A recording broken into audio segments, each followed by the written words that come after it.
Assalamualaikum, perkenalan saya Muhammad Ishak Anugrah, mahasiswa Politeknik Krakatau. Di video ini saya akan menjelaskan tentang berpikir kreatif melibatkan dua proses utama, berpikir divergen dan berpikir konvergen. Berpikir divergen adalah proses menghasilkan ide-ide baru dan beragam, sementara berpikir konvergen adalah proses menyaring dan memilih solusi terbaik dari ide-ide yang ada. Keduanya penting dalam proses pemecahan masalah dan pengambilan keputusan yang kreatif. 1. Berpikir divergen, divergent thinking. Definisi: berpikir divergen adalah proses menghasilkan ide-ide baru dan solusi kreatif untuk suatu masalah, dengan mengeksplorasi berbagai kemungkinan tanpa batasan. Karakteristik: menciptakan banyak ide, bahkan yang tidak biasa atau tidak terduga. Tidak ada penilaian terhadap ide-ide yang muncul, semuanya ditampung. Mendorong pemikiran yang bebas dan tidak terstruktur. Contoh, brainstorming, mencari berbagai solusi untuk suatu masalah tanpa menilai ide-ide tersebut. Karya seni, membuat sketsa, melukis, atau menulis dengan ide-ide yang spontan dan orisinal. Improvisasi, berpikir cepat dan menghasilkan ide-ide baru secara spontan dalam sebuah pertunjukan. 2. Berpikir konvergen, convergent thinking. Definisi: berpikir konvergen adalah proses mengevaluasi, menyaring, dan memilih solusi terbaik dari berbagai ide yang ada, berdasarkan kriteria tertentu. Karakteristik: berfokus pada satu solusi terbaik atau solusi yang paling mungkin. Membutuhkan pemikiran kritis dan analitis. Mempertimbangkan kelayakan, efektivitas, dan dampak solusi. Contoh, analisis SWOT, mengevaluasi kekuatan, kelemahan, peluang, dan ancaman dari suatu ide. Pengambilan keputusan, memilih satu opsi terbaik dari beberapa alternatif yang ada. Perencanaan proyek, mengembangkan rencana langkah demi langkah untuk mengimplementasikan solusi. Perbedaan utama, fitur, berpikir divergen, berpikir konvergen. Tujuan, menghasilkan banyak ide, memilih satu solusi terbaik. Pendekatan, bebas, tidak terstruktur, sistematis, terstruktur. Penilaian, tidak ada penilaian. Penilaian berdasarkan kriteria. Contoh, brainstorming, seni, improvisasi, analisis SWOT, pengambilan keputusan, penerapan dalam pemecahan masalah, identifikasi masalah, memahami masalah yang ingin dipecahkan.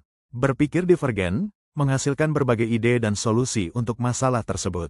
Berpikir konvergen, mengevaluasi ide-ide tersebut, memilih solusi terbaik, dan merencanakan implementasinya. Implementasi, menerapkan solusi yang terpilih. Kesimpulan, berpikir divergen dan konvergen adalah dua komponen penting dalam berpikir kreatif. Berpikir divergen membuka pikiran pada berbagai kemungkinan, sementara berpikir konvergen membantu menyempurnakan dan memilih solusi yang paling tepat. Keduanya bekerja sama untuk menghasilkan ide-ide inovatif dan pemecahan masalah yang efektif. Assalamualaikum, perkenalan saya Muhammad Ishak Anugrah, mahasiswa Politeknik Krakatau. Di video ini saya akan menjelaskan tentang berpikir kreatif melibatkan dua proses utama, berpikir divergen dan berpikir konvergen. Berpikir divergen adalah proses menghasilkan ide-ide baru dan beragam, sementara berpikir konvergen adalah proses menyaring dan memilih solusi terbaik dari ide-ide yang ada. Keduanya penting dalam proses pemecahan masalah dan pengambilan keputusan yang kreatif. 1. Berpikir divergen, divergent thinking.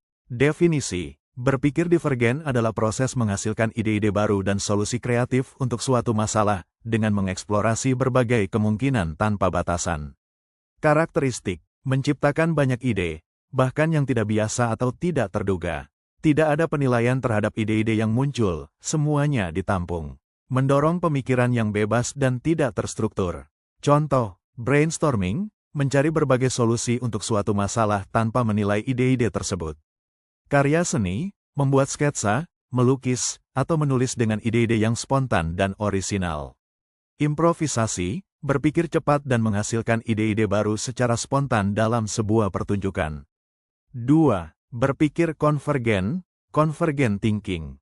Definisi: berpikir konvergen adalah proses mengevaluasi, menyaring, dan memilih solusi terbaik dari berbagai ide yang ada, berdasarkan kriteria tertentu. Karakteristik: berfokus pada satu solusi terbaik atau solusi yang paling mungkin. Membutuhkan pemikiran kritis dan analitis. Mempertimbangkan kelayakan, efektivitas, dan dampak solusi. Contoh, analisis SWOT, mengevaluasi kekuatan, kelemahan, peluang, dan ancaman dari suatu ide. Pengambilan keputusan, memilih satu opsi terbaik dari beberapa alternatif yang ada. Perencanaan proyek, mengembangkan rencana langkah demi langkah untuk mengimplementasikan solusi. Perbedaan utama, fitur, berpikir divergen, berpikir konvergen, tujuan, menghasilkan banyak ide, memilih satu solusi terbaik, pendekatan, bebas, tidak terstruktur, sistematis, terstruktur, penilaian, tidak ada penilaian, penilaian berdasarkan kriteria, contoh, brainstorming, seni, improvisasi, analisis SWOT, pengambilan keputusan, penerapan dalam pemecahan masalah, identifikasi masalah, memahami masalah yang ingin dipecahkan, berpikir divergen, menghasilkan berbagai ide dan solusi untuk masalah tersebut. Berpikir konvergen, mengevaluasi ide-ide tersebut, memilih solusi terbaik, dan merencanakan implementasinya. Implementasi, menerapkan solusi yang terpilih. Kesimpulan, berpikir divergen dan konvergen adalah dua komponen penting dalam berpikir kreatif. Berpikir divergen membuka pikiran pada berbagai kemungkinan, sementara berpikir konvergen membantu menyempurnakan dan memilih solusi yang paling tepat. Keduanya bekerja sama untuk menghasilkan ide-ide inovatif dan pemecahan masalah yang efektif. Saya pamit undur diri sampai ketemu di video saya selanjutnya.